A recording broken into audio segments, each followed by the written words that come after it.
I'm Maggie Monast. I work for Environmental Defense Fund, which is a large environmental nonprofit, but we have a local office here in North Carolina. And so I've been living and working in North Carolina on agriculture for about 12 years now. And I'm really thrilled to have this awesome panel and topic. These are some of my favorite people doing really incredible work. For our session today on climate resilient agriculture, both the farmers who are implementing it on their farms here in North Carolina and the broader support system that's needed and policies in order to enable all farmers to deal with the impacts of climate change that we're experiencing right now and will continue to experience. So let's see. So I'm going to quickly introduce our panel so they don't have to introduce themselves.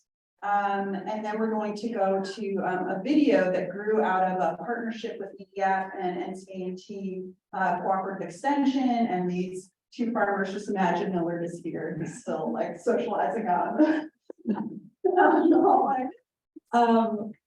We really wanted to understand what types of climate resilient practices farmers are currently using in North Carolina, what the farm budget impacts of those practices are, right? You got to know what it's going to cost and what the benefits are going to be if you're going to adopt it successfully, and then be able to communicate that more broadly out to other farmers and other stakeholders throughout the state and beyond.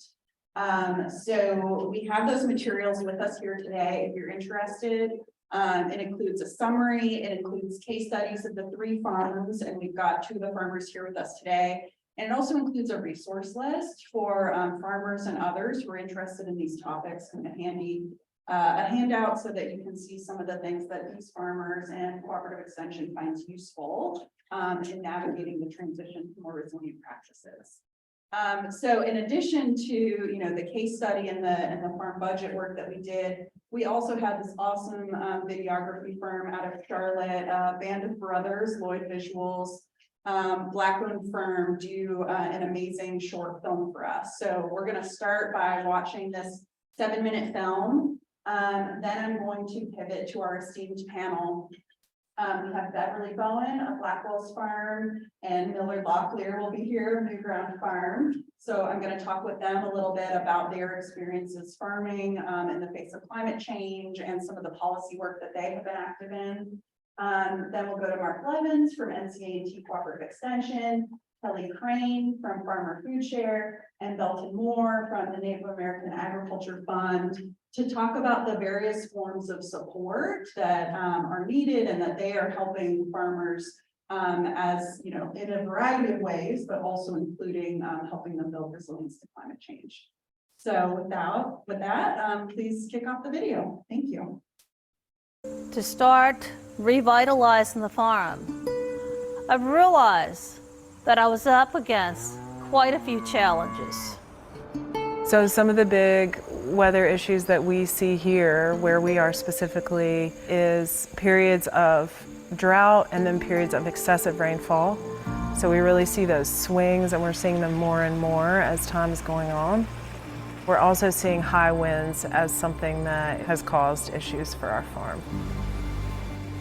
I was born in 1954, so that was the year of Hurricane Hazel. In my understanding, that was the first major hurricane that they had in this region for 50 years. And now it's happening more often. In 98, we had 2 hurricanes. 2016, we had a major hurricane. 2018, we had a major hurricane. So the frequency of climate change is really taking effect. If you don't stay on top of the innovation, stay on top of what we're dealing with climate change conditions, you're not going to be successful out here.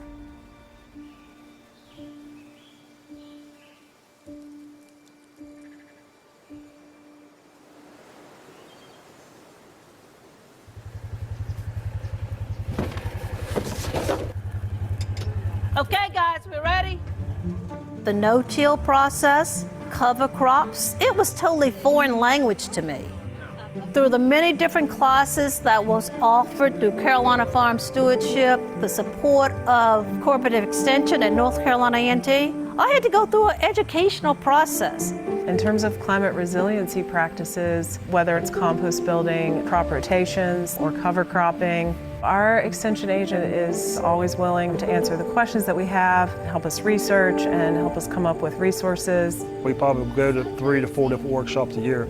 AT University advises me more with the knowledge of certain crops. On their small farm, they had illustrations of different types of cover crops and the benefits of the cover crops. At one point, I kind of questioned the process. How do I farm without turning the land and plowing the land? Now I have figured it out. You don't have to turn the land 18 inches and leave it resting for the winter like I was always taught. Less disturbance is better. Cover crops for us play several different roles. They allow field to rest and soil to not be cultivated or tilled. And they're also preventing air and oxygen from mixing, feeding your soil microbiology in a different way than your crash crops would. All this land here was in cover crops this past winter, and you see no weed problems in that land. The cover crops that we're using adds good micronutrients to the soil, which reduces the amount of fertilizer. We tried to reduce tillage, which reduces compactation of the soil. And so we're definitely seeing in the last 5 years this land breathing a whole lot better. In the Piedmont area here, we deal with red clay. That red clay now is beginning to change. We have taken the organic matter, we have left it on the soil to build up the soil quality. Now when we have the major storms, with the buffers that I have, what I have in the field, the grass that I have in the pasture land, I can see the benefits every day out here on the farm.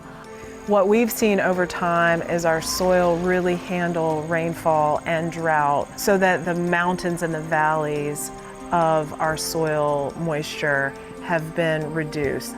We've also invested in tunnel infrastructure, so high tunnels and also caterpillar tunnels. With the high tunnels and the caterpillar tunnels, those are season extenders. We can control the environment. We control the water that they get. We can control insect damage and things like that. Before, when they were in the field, we had lots of rain, we had a lot of tomatoes I had to throw away. And I look at the yield and the quality of the fruit. If they were out in the field, they would not have lasted but 4 weeks.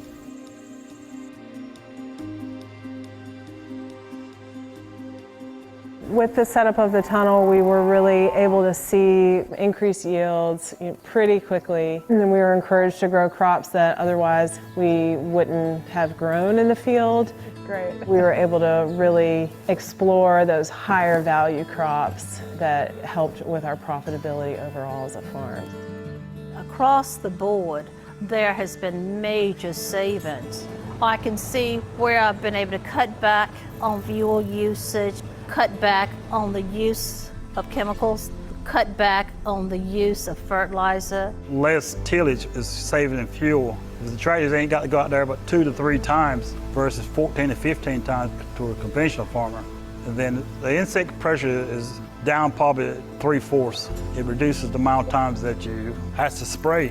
And that area gives us a better outlet of developing specialty crops, which sells at a whole lot higher price than the regular conventional crop. To know your numbers is to be empowered by them. And so having the financial piece in play has helped us make good, balanced decisions that we couldn't make if we didn't know. We've really seen our farm grow economically and be able to support us as a family, which is a big ask of land. And so because of that, we take it pretty seriously, and I hope over time that communities will see farms as places that are working hard to mitigate the effects of climate so that people can still have access or even increase access to high quality food. This land is mother, it feeds everything. It resources everybody, it educates everybody, it provides everybody. That's what life is about, is sustaining life. Anything that sustains life, we're training and we teach our children how to do it. I'm gonna put some feed in here. My biggest wish is to educate small farmers how to deal with climate change, how to be more resilient, and to put practices in place that's going to benefit them and their farms. You know, increasing one small farm's resiliency increases food system resiliency, increases food access, and we all need food. When farmers are valued for their work, then everybody in a community can benefit.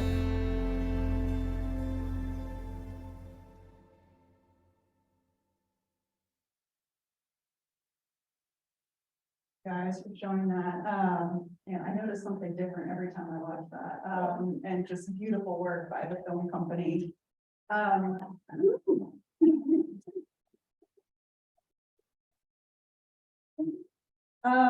So I would love to start our conversation with Millard and Beverly. We filmed this a while ago. You could see we were still wearing masks outside, so that's.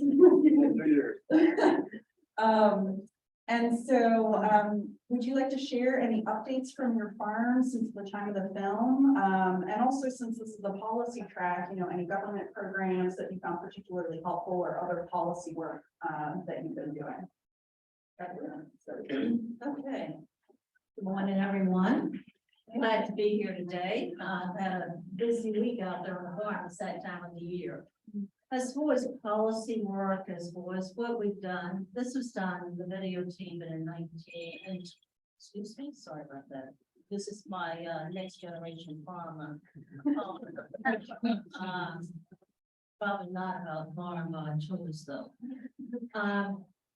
But we have gone out and pretty much continued with the practices that we had put in place. My focus is on climate smart agriculture, as well as regenerative agricultural practices. I returned to the farm in 2014 after a career in corporate America. And I returned to the farm, something I said I would never do. And with the support of my son, who was just Bowen, who has a background in agricultural science and animal science, he said, "Mom, you need to revitalize the farm." My parents purchased the farm that I'm on in 1945 through the Farmers Home Administration, which was FSA, Farm Services today. And I knew that there were programs available. And I searched out for those programs from EQIP. I said, if I'm going to be successful out here, I have to put in an infrastructure. And with that infrastructure, I started to get animals out of creeks, out of tributaries, out of the pond. I needed agricultural well. I needed to clear the farm. It was major erosion, gullies, trees had grown up everywhere. There was no space for pasture land. So I said, I have to have a plan of what I'm going to do. And I started out with a plan of what I was going to do to clear the land and to revitalize the farm. It was originally a tobacco farm with row crops. And you all know, if you know anything about tobacco business, you pretty much strip the soil of all of its nutrients. And that's basically what we had done. So it was a matter of starting the process all over again. And that's what I did with programs through farm service, with EQIP, one of the farm incentive programs to do what's right for the land. I was able to go out there, put in agricultural well, put in cattle waterers, get the animals out of all the water, the creek to the ponds and fencing. And that was an incentive to do some things there. So from there was a 2-year process. And in the process, I got it laid out. At that point, I kind of looked around and said, now, what is my next step? Well, in a 3-year window, from 2016 to 2019, I've been hit by 2 hurricanes and a tornado in a 3-year window. And I said, well, you got it. And I said, you know something? If my parents hadn't left me this, If I had a loan on this, I would take it back to whoever. And I would give them the keys and say, this is yours. But I had to come to the realization, this is yours, and you've got to figure out how to combat climate change. From there, I went with cover crops because I had gotten rid of the gullies. From there, I said pasture management was going to be important with rotation of cattle. I need to go no-till where there's less disturbance on the soil. I need to build up the micronutrients in the soil. I need to do whatever is nice for the environment to build soil carbon, to sequester greenhouse gases. And I put those practices into place, not knowing today where it was going to carry me to, but I knew I had to do something different. What my parents did and how they farm is totally different today. Because we have those swings from extremes and the weather conditions that we're confronted with climate change. It's very obvious there is climate change. Because even in growing crops, we've got to have water because we get rain just like we've had a wet winter, muddy, but by summer it'll probably be dry and we will have to coat it and put it in drip irrigation. So it was an entire learning process. From there, I said, by doing the right things for the environment, I was able to get into some conservation programs. All of my pasture land today is in a conservation reserve program with the USDA. It's a 15-year program. It was a result of doing things the right way. Also, I have a conservation stewardship program for pollinators and also for wildlife habitat. That came up for renewal last year. I'm going to kind of jump a bit. I was in Washington last week, DC, with the Reliance Rally March, and also had the opportunity to meet with our 2 senators from the state of North Carolina. I've kind of gone, it's about policy, it's about keeping farmland liable. It's very important. We have to look at conservation programs. We need more dollars in those programs. Those dollars available to farmers to do things to mitigate climate change. And with those programs, it can make a major difference. So we're out there talking about policy of what we are doing every day as a farmer. It's so important. I just did the renewal for 5 years with the conservation stewardship. It's a 5-year renewal. I did get a 5-year renewal. And in looking at the practices, there was limited information and practices to deal with climate smart agriculture. And that was one of the things that I mentioned last week to our senators. We have to have programs to mitigate that in order to be successful as farmers. Also from crop insurance to small farmers to mid-sized farmers, as well as conservation. Commodity crops need to include specialty crops because today it's mainly the row crops, the corn, the soybean, the wheat, and across the board. So I guess I need to pass the mic because I can talk for days on policy and farm. Good morning, I'm Philip Locklear. I'm sort of like Beverly there as the first generation legal land and go out to the corporate world. So I stayed there 37 years, retired at 50. And like she's saying, you know, all this is training the corporate world how to analyze problems, solve problems, put things in place to eliminate problems. And so like she said there, here we is getting something of it. My ancestors, they get 2 hurricanes, 16 and 18. And I got 3 local hurricanes. She only got 1, I got 3. In a whole year period, how the fuck you solve a problem like this? And then just the analysis of understanding wind directions. Like she went back and it's very important to have in breaks. I didn't know why Grandpa and them didn't cut the banks on one side of the ditch. One side of the ditch was left. And the windrow there at the canal, that was left. So when my daddy then heard it in seconds, he cleared all that mess. I ain't come there that back there, they took that windbreak on the canal, the half that off the canal, all the ditches got cleaned out. I mean, they could turn that big track around. Cover up ditches in the field. But then we started getting stuck. That back of road, we get stuck here, get stuck there. Cause he was going through that field instead of a mule, he was going through that track. Grandpa didn't have it on the track, he wouldn't sit on the track, he bought the track, but he would sit on that track. That thing, you know, he said, that, I remember one time in the '60s, he told, he could feed that mule and know where that mule needs.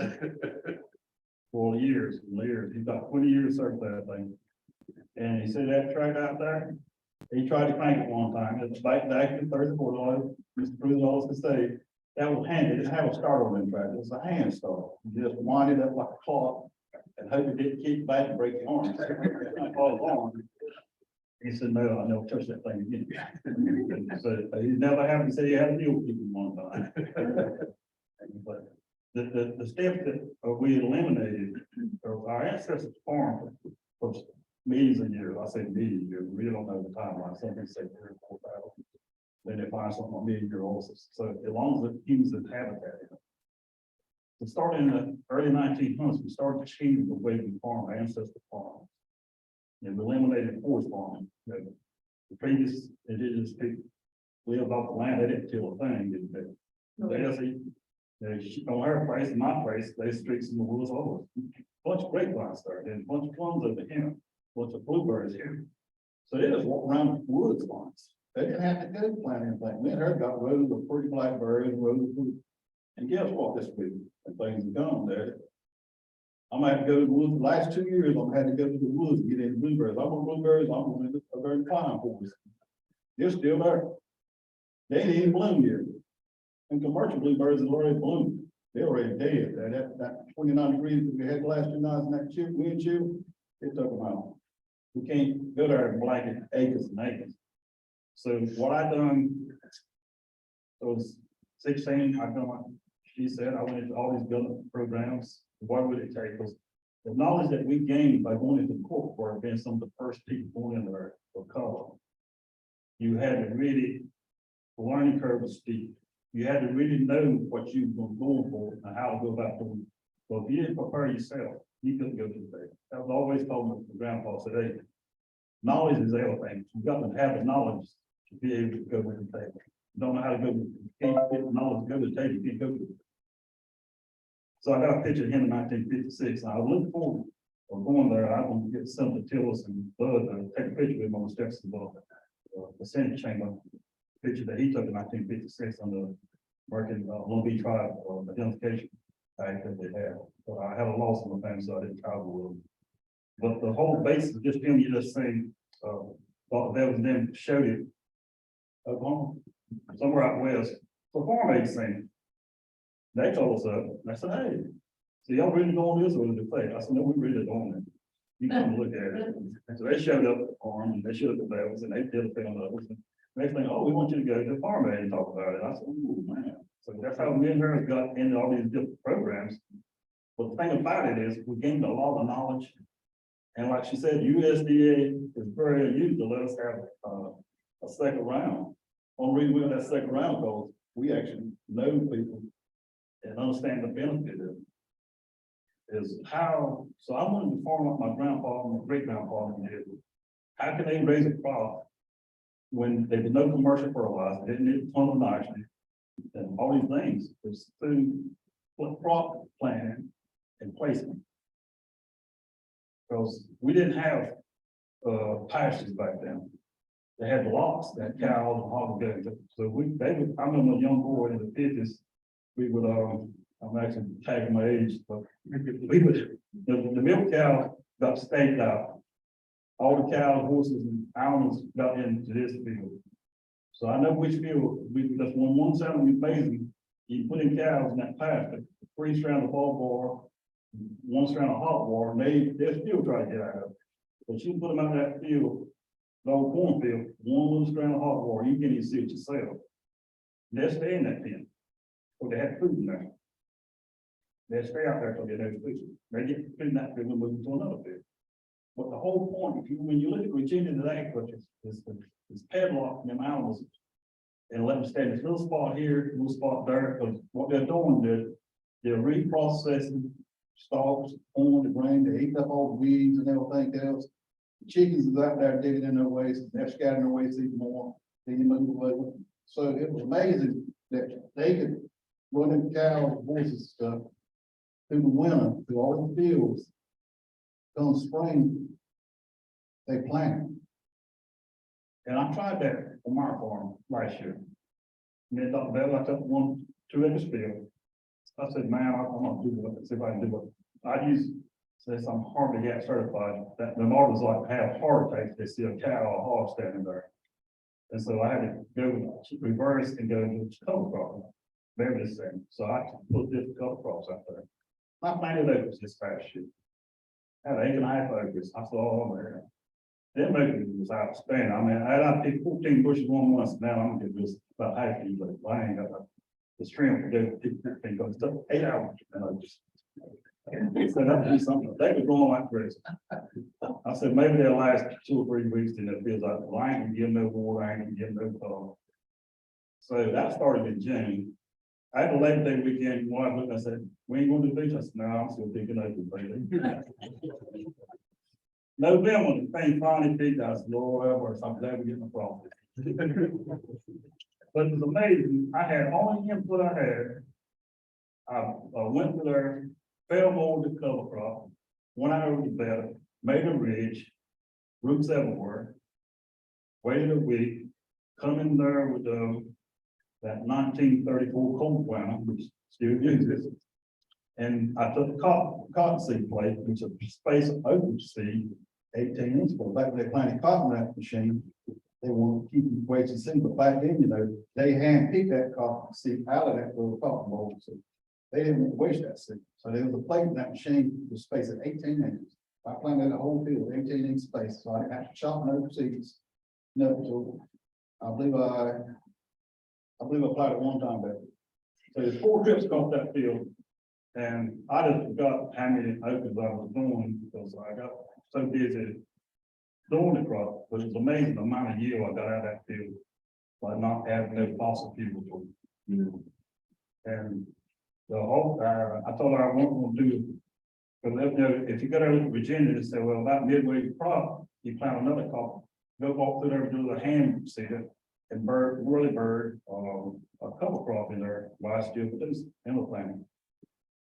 And I tried that in tomato field.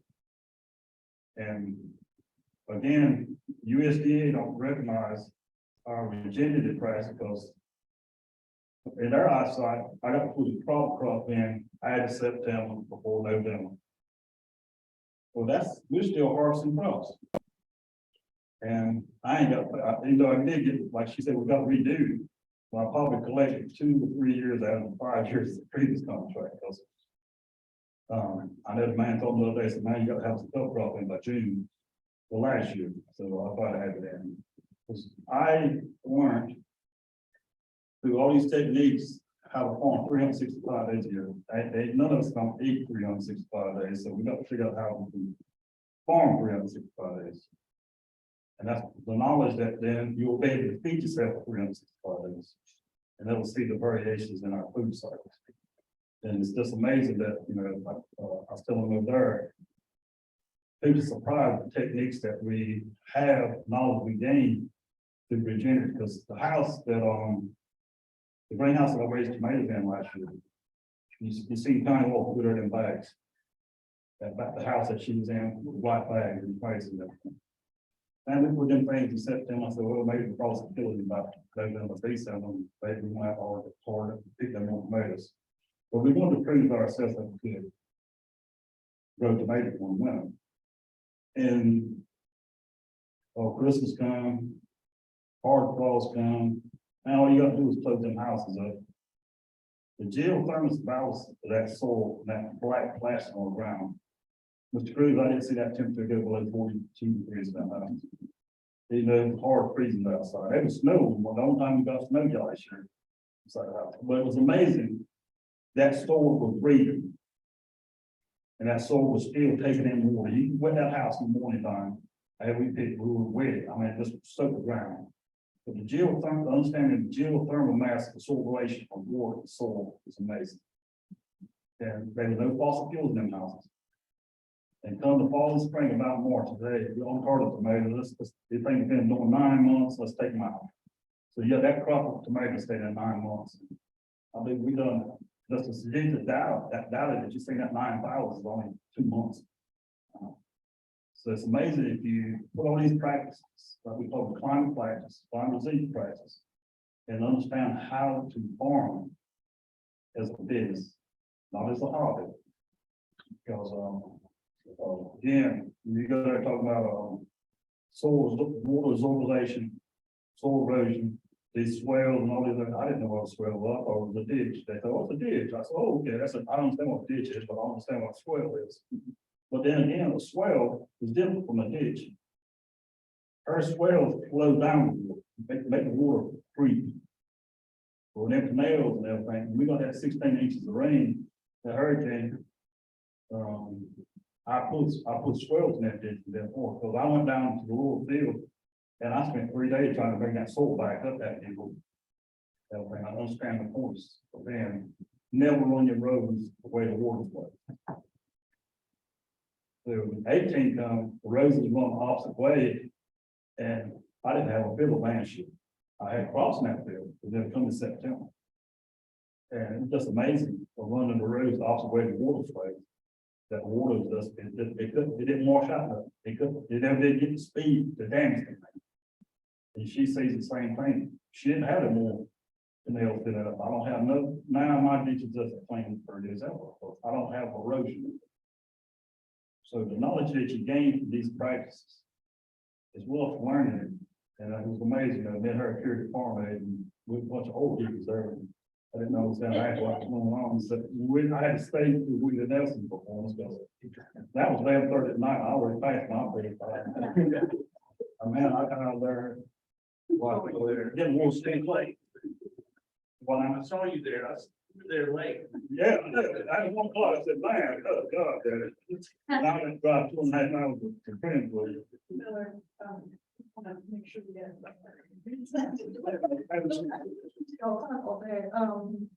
Thank you so much for those comments, and I want to pull out a few things that I heard from y'all.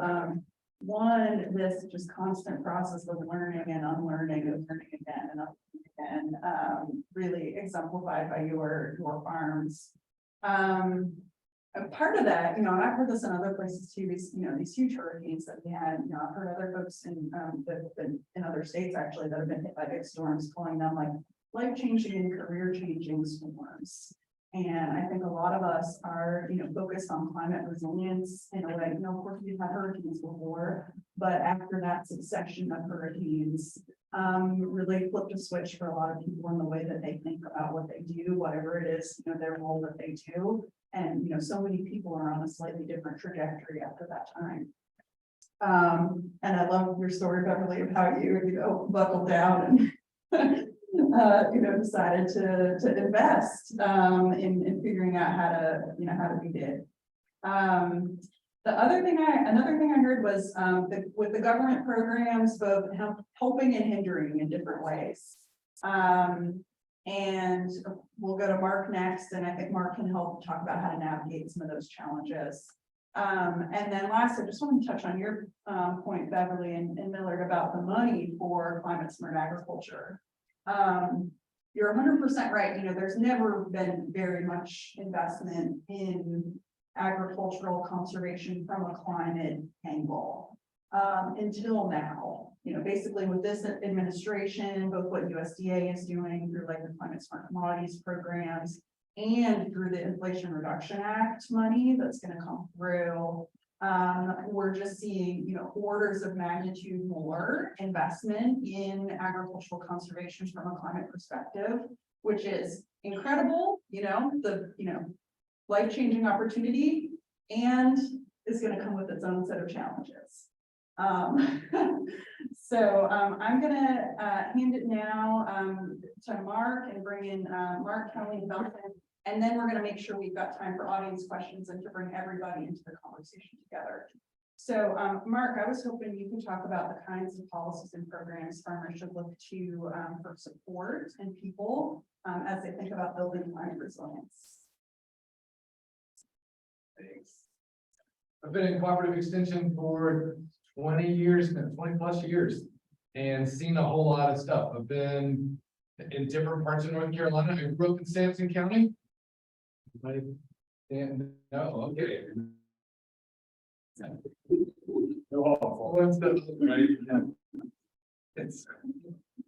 worked in the hardware store there in town. That was my school job, seeing farmers come through, and about all those farmers looked the same and had similar crops. So they got help from the Farm Service Agency. As I went into extension work, it's all some of the same farmers that had plenty of support from their government agencies. And I also discovered folks that had bad experiences themselves, or had family with bad experiences, or heard about bad experiences. And so I made relationships with those agencies in my location. And they weren't evil people, but they had their list of things they had to work through, and it didn't always match with what other folks were doing. I found that if I could walk somebody over to the office, make a face-to-face connection, this farmer has this goal. You have this program. Is there any way you can find this season to make a connection here? And not every time did it happen, but those were the connections that got made, and folks got resources they needed to keep growing their operation. So this resource list that's over there is just a starting point. And the internet isn't supposed to block you from getting to these resources. So those are just a way to start a conversation with somebody that cares about you and your operation, you and your community, you and your food system. Because stuff's changing. I'm part of one of those Climate Smart commodity grants. And the point is to get money to growers to try this stuff, to get reports and results from it, to keep doing the stuff that's working and try the stuff that's not working another time in another situation. So there's cash, there's support, there's educational resources for you. And if you've had bad experiences in the past, come talk to me. I will find somebody in your community that will get you connected. And if that doesn't work, call me back and I will drive down there and I will give a talking to somebody in whatever office is giving you trouble. All right? Because I've been there and I want to make sure you don't have another bad experience, so that if this stuff that we've worked on and that you're working on gets into your field. Anything else I was supposed to cover? Oh, I'm fine. All right. Kelly, why don't you talk about your work with your food hub and how that intersects with the topic of climate change and resilience. Yeah, thanks, Maggie, and thanks for having us here today. So my name is Kelly Crane. I'm the executive director of Farmer FoodShare. Are any of you guys familiar with Farmer FoodShare? You know, so we got some friends in the group. So we are a food hub that's located in Durham, North Carolina, but we source from about 50 farmers in 25 counties. So we take a regional approach all in North Carolina. As a matter of fact, we started purchasing from Millard's farm this year, and I hope to see that relationship grow.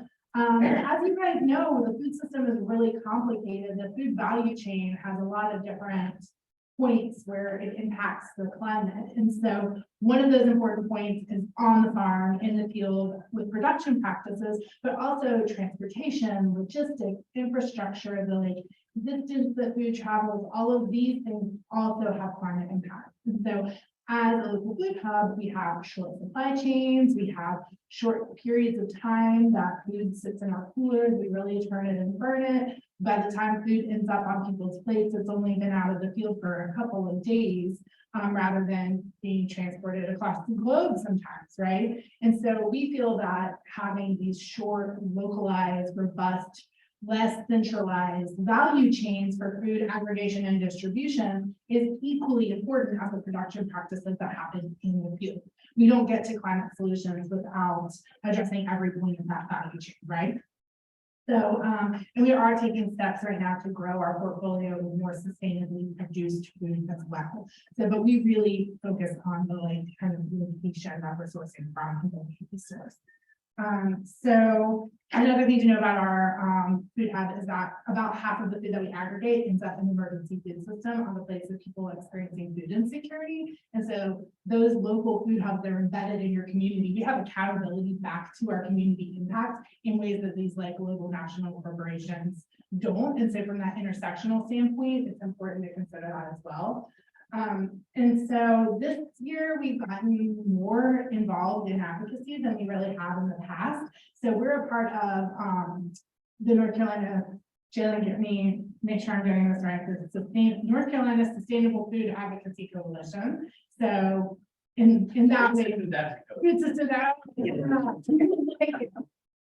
a long acronym, but it's really important. So that's who we're kind of relying on to coordinate us and some of our brothers and sisters and work in the kind of federal farm bill advocacy. But we're also doing things on the state level because we're part of CFSA's farm share program. That program is really important to the food hubs and to the eaters and the farmers in our state. And so we're kind of relying on them. They're saying, send this letter here and make this phone call here. And we're like, yes, thank you. This is so important. And also, we realized in talking amongst the food hubs that there just isn't really a lot of public investment in infrastructure needs for food hubs. And, you know, these national corporations have been getting public investments for years to build up their infrastructure, right? And so we're like, well, that doesn't feel right. We need money for trucks and buildings and all the things that it takes to move food around the state at scale, right? And so, and those mid-tier aggregators are important for farmers as they're scaling up their operations, right? So we said, we kind of got together this year and formed this like brand new unincorporated association called the North Carolina Food Hub Association. It's literally like 2 weeks old. And we have ourselves lobbyists, and so we're up there telling the legislature that they need to give us $5.9 million for food hub infrastructure investments. And I don't know if it's gonna work or not, but I figure like we all talked together and we said, you know, if we do this collectively, the same way kind of the fancy land trust have lobbyists and all kinds of other folks, we said, well, we need lobbyists too. So we said, even if this bill doesn't go through, the worst thing that happens is that there's somebody in the legislature every day talking about the importance of food hubs to the local food economy and to our farmers in the state. So that will be a good use of our time and money, we think.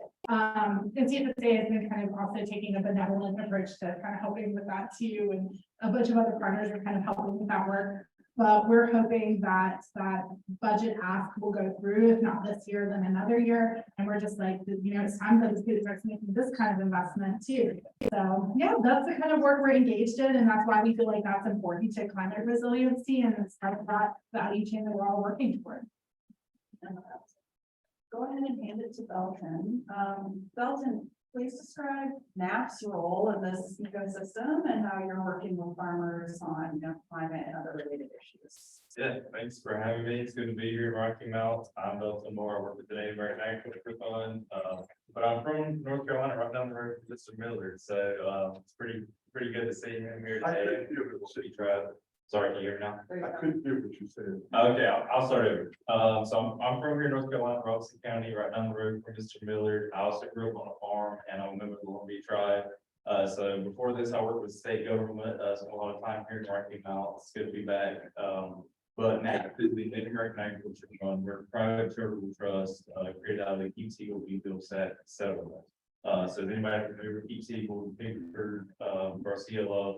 So essentially, they're class action lawsuits against the USDA that allege discrimination against Native farmers and ranchers and other minority populations in loan programs. So FSA essentially.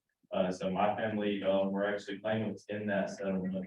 So They settled back in, early 2010, and they made several series of payments to the native farmers and ranchers, and then there were funds left over that went into, private church trust, which is the Native American Agriculture Fund. So we're a grant making organization. We give out grants across the nation, to tribes, 501c3 nonprofits, education organizations, and CDFIs, community development financial institutions.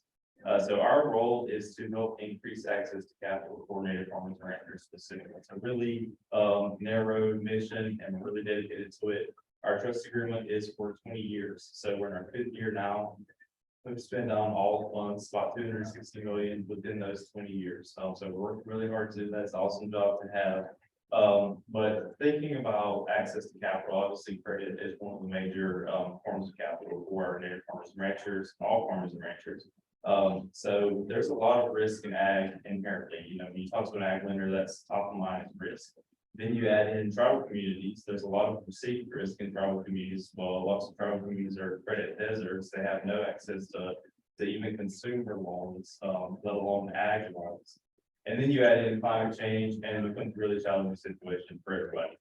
So a lot of that, like I said, is perceived risk in ag and the tribal communities, and a lot of it is real risk on the borrower side that they're undertaking to take on these loans and to try and operate and be agriculture producers in today's age.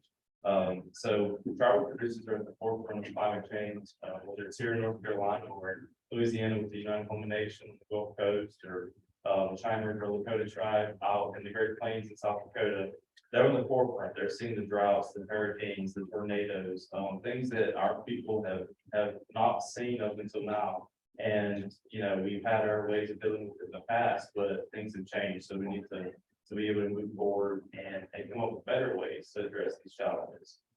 So when it comes to ag lenders, we really want to advocate for them to understand the importance of financing climate smart agriculture. These things aren't cheap, they're not free. They can be very, very profitable over the long term, as we've seen. And so it's really important that lenders view that as a risk management tool to eliminate some of that risk from ag lending. So we know that it's the difference between a business being able to survive a hurricane or drought 1 year from 1 year to the next, or that business folding and that producer is no longer in agriculture. It's really year to year. My dad always says that farming is like gambling. I mean, it's like when you make this every day of your life, you're really trying to make it every single year, every season, you know. And he always says that he only gets 30, 40, 50 seasons to do something. You know, every day of my job, I get, kind of every day is like a new start. I get to try and do things better every single day, but farmers only get so many seasons to really be able to do it. So just to highlight one of our grantees that we're working with right now, they're in Montana. It's called the Montana Native Growth Fund. They're a CDFI. They're on the Fort Bowen Reservation up there. They're working to finance smart ag. They saw in 2021, 75% of their hay production was lost from the drought. So they're working on financing drought tolerant seeds and emergency hay stocks for their ranchers out there. Most of our native farmers and ranchers outside of North Carolina are cattle producers. So we look at forage and rotational grazing, those kinds of things. And they also have to deal with a lot of issues dealing with federal lands and grazing permits and reservation land as well. So lots of policy implications in addition to just being in some of the most rural areas in America and dealing with lack of credit, but also a lack of infrastructure, like Heather was talking about, for just being able to go and buy those seeds nearby. They might have to drive several hours just to be able to get their supplies. So finance is really important for this. Like Mark said, they're not equal people. I think that applies to ag lenders as well. I get to spend a lot of time around ag lenders, and they're coming at it from their own mindset, and obviously risk is top of mind. But part of this is about helping educate them about climate. Just from my perspective, are in the communities that maybe don't know as much about climate change or haven't really, educated themselves. So it's something that we can do to help educate them on the importance of, just first of all, realizing that climate change is real. Second of all, realizing that it's something that we need to address, and ag is at the forefront of that. Right, it's like, come back here and road, like behind you guys. So I think if you took anything from, this part of the discussion, it's that climate change touches on every single aspect of the agricultural system. We talked about credit, markets, infrastructure, technical assistance, the actual act of farming.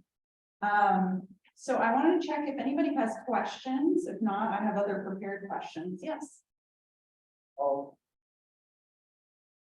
Too often, farmers, the two farmers, I know the two farmers here, they're very intelligent and it's my understanding, they would probably know that these are researchers and know that these are some opportunities that they can use on their farm. How did you all do that on your own, or did you get a conservation activity plan done first, after you done with NRCS or with? So the question, because I know we got an online audience who may not be able to hear, was about, these are obviously very knowledgeable, intelligent farmers. Did you figure out the stuff on your own? Did you have what was it, a conservation activity plan? And I want to add a friendly amendment because I think this is a huge challenge. How do we get past the early adopters who are going to do this kind of stuff because it's the right thing to do and they really are invested in the future resilience of their farm? They care about the water system that they're in.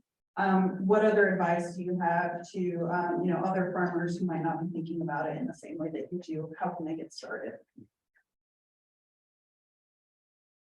I didn't have a conservation per se plan.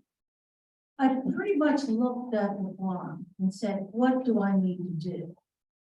At that point, I went to farm services, also to water and soil conservation, pasture management. I knew I could not do it on my own because I did not have a knowledge base. I had a concept of what I wanted to do. So once I contacted them, water and soil conservation with the NRCS and also with farm services, they're there to assist because they want to see things happen in their communities. They want to see farmers that are willing to put and invest the dollars into doing things that are right for the environment, for the water, for the soil, and for the air. So based on that, they were right there with me. When that bulldozing crew came in to clear the land, and there was no government money behind that, there was no substance behind that, but I knew that had to be done. At that point, the pond needed to be excavated. The spillway needed to be rerouted. So I allowed farm services, water and soil conservation to give me the recommendations. I said, the crew is here. Now, what do you want done? As a result of it today, when I look at programs from conservation stewardship, conservation reserve programs, guess what? They can't turn me down because they told me what needed to be done. These are the practices. So when I go in for writing of those programs, yes, I'm going to get the checkoffs because they are the ones who told me what needed to be done. My practices are in place. My suggestion to farmers, utilize those services that are out there when you go to do something. If it's a minor investment, contact farm services, NRCS. Those guys, if you're looking to do things the right way, they are there to assist. It's not about an argument with them. You want the assistance. You want to use their resources, their knowledge base. I have a son also. He says, Mom, you need to revitalize the farm. You know, that's a legacy. He had the information, the knowledge base, but he doesn't have the work ethics and also the common sense.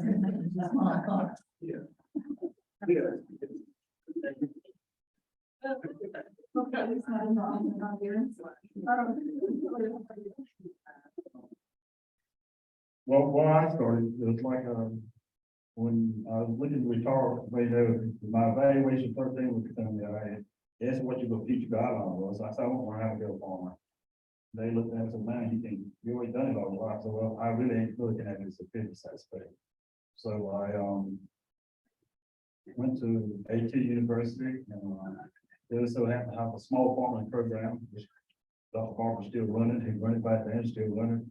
And so each time he has 2 to 3, 4 different trainings a year on different things that a farmer needs to do. And so one of the first things was food safety and conservation. So like Beverly said, there's 6 different plans you got to do. And they say, I just shut it down in RCS office for where he said, she'll there said, well, I need to do these 6 plans. What you gonna do? Come out and do the evaluation. So they say they come out.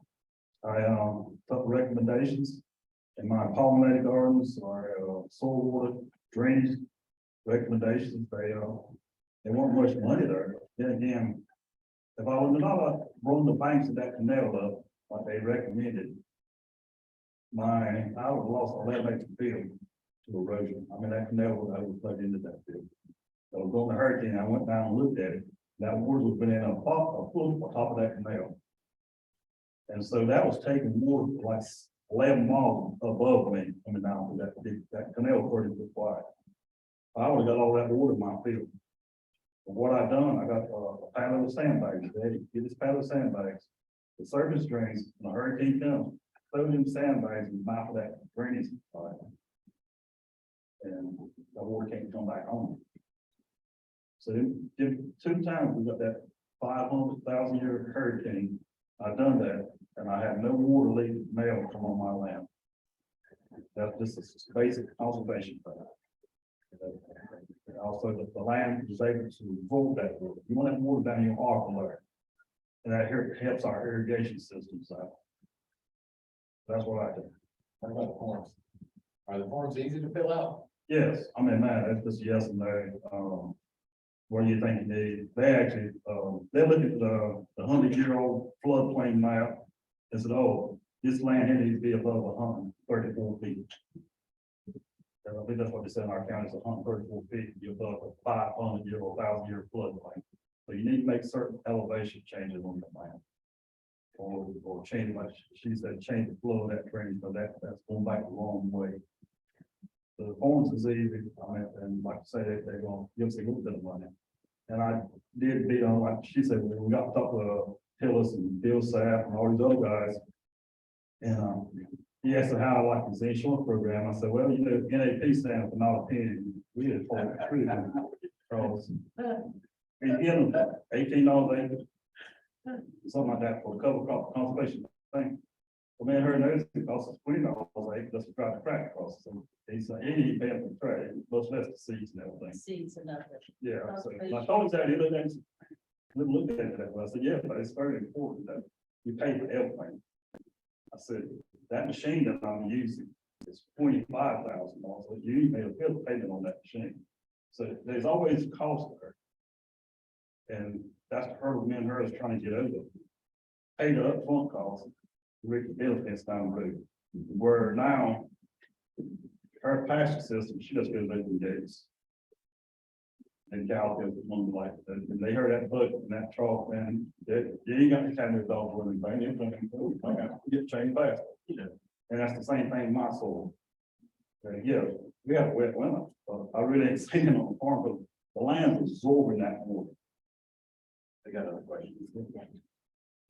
Other Can I questions? finish? Yeah. This is really important. Yeah. I know there's 2 farmers and I know how persistent they are in getting things done. Mhm. The problem is that a lot of farmers are not that persistent. And that you have a thing like Carolina Farm Student Association is funded to help work with small farmers, actually write conservation activity plans. So they could come out, the same thing that Mark Beverly was talking about, is that hands-on stuff, what these farmers need that don't have the ability, because we went through all this stuff, Yeah. don't have the ability to do that. The conservation, getting Carolina Farm Student or A&T or North Carolina State to come out and help them do that, so that they can receive these funds and programs that USDA has. That people are not as progressive enough to ask for. You're absolutely right. And I think that is gonna be the pinch point and will probably make the difference between whether all of this investment that's coming in is successful or not, is the presence or absence of that technical assistance. So that's a fabulous point. I saw, what's another question? Yes, ma'am. This is time. My name is Randolph Keaton. So, my brother, my sister, and I, they're about retirement age. So we purchased some land, about 20-some acres of land that's been in our family. So, part of the land has been, clear cut with trees. We have a drainage, and one side of the drainage is part of our property, and the other side of the drainage is part of our property, and the road is no longer there. We have some erosion problems, we have people problems. So a couple of days ago, we had gentlemen from Farm Services come by, or NRCS to come by, and just what you just described, Ms. Beverly, is exactly what they asked us to. There were some things that we had to do. And it has helped me understand and think now. That it's a struggle. It would be a struggle for folks who didn't have resources, like to do the stuff on the front end, like the forestry piece, because we're interested in cattle, and they told us what we had to do before that. And there had to be some kind of contract and all this other stuff. So I think it would be great if there was a way which, and so I gotta give his crops, because I grew up on the farm, didn't know what a farm was until I talked. This is about maybe 7-8 years ago. In a workshop, they told me what it was. So I went to this. So now I do have a plan. But I guess what I'm saying is, for anybody who's interested in their own homesteads, what Mr. Millard's always talking about, there has to be, and I know that in Carolina, there's gotta be a way that folks who aren't as blessed as we are should be able to have access to these things. And then also, as we talk about climate and being climate smart, there's a lot of things that we're actually learning about this. So this is very important. And I love the fact that, right, there's resources for that. Now, Tim Pickford is actually from our community. And I think a lot of, when the settlements were done, I don't think a lot of folks knew about it. I know my family did it, we come about it forever. And there was a settlement and we didn't know about it, but I think it goes back to how do we, and I know policy and stuff like that is what I do think, Brother Bobby and Jalen and folks that are doing that work, we gotta really be more diligent about how do we get everybody involved and to right the wrong, so to get us, educated, because I think that's what we're not educated enough about what's available. So Ms. Beverly, thank you so much for this. This has got to help. So now I know what to do right back this workshop. Thank you. I'm glad. And that is one of the things you have to say, you return to a farm. For myself, it's about a family legacy. It's about stewardship of the land. That is my focus. But you have to say, how do we keep it there and the sustainability long term? That is my approach now. I've done those practices. How do I keep it as agricultural land? Based on what my parents purchased. And now I'm in the process of taking that land into an agricultural easement where it can never be developed. And that is a process. It will put money in a trust for those kids of mine to operate that farm. You've got to think long term.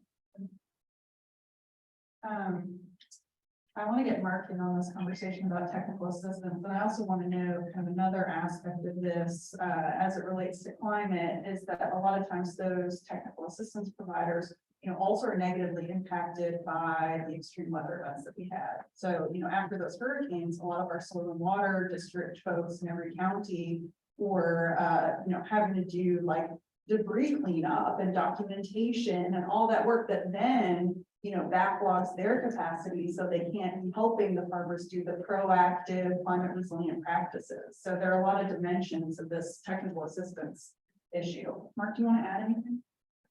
Sure, and it's government, and so they have boxes to check. And we don't fit into boxes well, do we?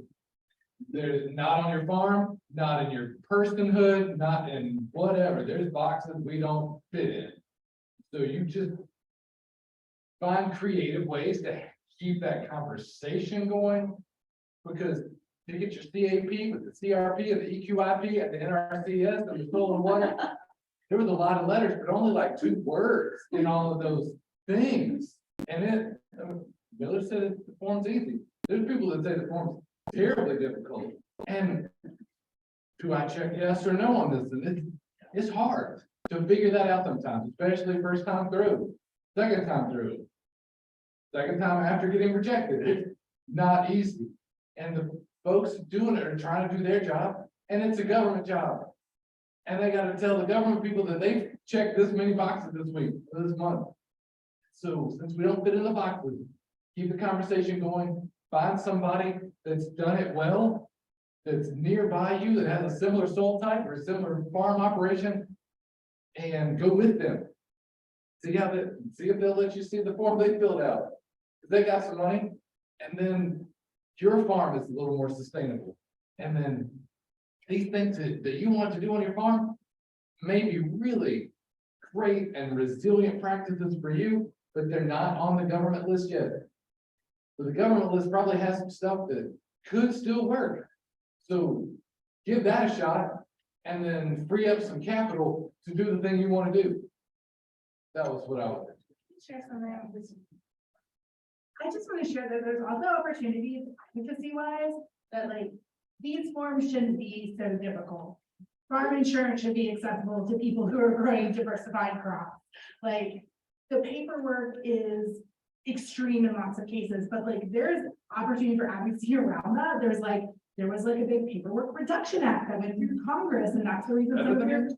Yeah, so it's like better than it used to be, and like now there's whole farm insurance, and there didn't used to be, and that program isn't perfect, but it's because enough people lobbied around that program to make it more accessible. So like in terms, not only should you access the programs through technical assistance providers who can like help you check all the right boxes, but you also should be working with whatever coalition you're involved in to tell the government that there shouldn't be so many boxes, or like the programs should administratively be more accessible. So I just want to point out that that is an advocacy opportunity too that can be talked about. And what? And also you should get elected. Another question? Yeah, so just coming, definitely not a farmer, I don't know. So regarding the impact of like natural disasters such as tornadoes, hurricanes, like what is the overall impact on your farm? Like your income, and like are there government programs that can aid you after a hurricane? So, yes, and. She mentioned the insurance programs. I didn't participate in most of them programs because I was in training so that NAP staff not opinion. So there's hurdles, but I thought Beverly was saying. And you do government forms, like you got a forecast. So like in November. Like this year's crop had to be filled out for your grains in November 28th. Well, I ain't even talking to no growers and buyers who's gonna buy anything from that. So in November, they don't want to start talking about January, February, because they don't know what they're gonna be able to sell to the institutions. So the circles there, well, I got to speak to, like say Secretary Echoes, Tom Field, I told him that his circle looks at such a big scope. And it's getting smaller and smaller as we work with the fires and everything. They don't hold, she don't hold stuff on a week, 2 or 3 days. So I got a plant and she's ready for purchase, 90 days out, or 110 days out. And so the government said, no, man, you got to tell them back in November. I mean, it can tell us what have. And most of the time, you over speculate those. If you fill out, say you only got 2 acre column and you have a disaster, you hit, my insurance man comes out and sees 5 acres. It keeps you out right then, anything you're trying to do. We're just trying to nip it down the government. So things like that, it's just the hurdles that I felt that diversifying sufficient plant and everything is technically through the cycle. So that's where I done. And I'll To kind of echo what you said, what they do with USDA, if there's a major disaster, hurricane, fire, whatever, they put in ad hoc dollars that you can apply for assistance. Everything now is based on a map of what happened in your area, and everything is on a coding system, the weather bureau and everything else. I know in 2018, when we got hit by Hurricane Michael, I got subsidy. But it was a long drawn out process. It was 2 years later before we received those dollars. We had to do something in the meanwhile. Plus, it was a cost share for, I believe it was a 75-25. So the farmer had to put back into that program 25%. So they gave you 75% based on acreage, based on damage, they did an assessment. But that could take years for that money to be released and be approved. So it's a process where the farmer has to put dollars back into it. But a lot of times, if there's a disaster, yes, there's gonna be dollars behind it, but it could be years before you get it. one more thing. And Brother King said he didn't know about the farm number until he found out about the farm number. You gotta know people locally, between hurricanes, tornadoes, droughts, floods, storms, landslides, all kinds of stuff happens in our state. And the dollars are distributed locally. You gotta know your county farm service agency, county committee, because they need to know that there's a problem on your farm, otherwise you're impacted and they didn't know it. So you gotta know those folks. So while you're running the chainsaw, while you're digging out those ditches, make that phone call to your local county office person so that you can get on the list. And then remember to write down stuff when you're on that tractor, because they're only gonna pay you back what you showed them that you actually did on a cost share and some of that stuff. Good luck, that was too long. Maybe turn the chainsaw off.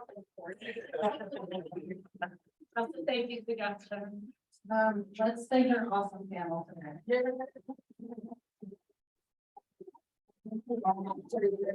Thank you for listening. Please pick up some of our materials if you're interested. I think Mark's also going to put some downstairs and find these folks. Be happy to chat more and have a good lunch. April 1st at Lake Community College.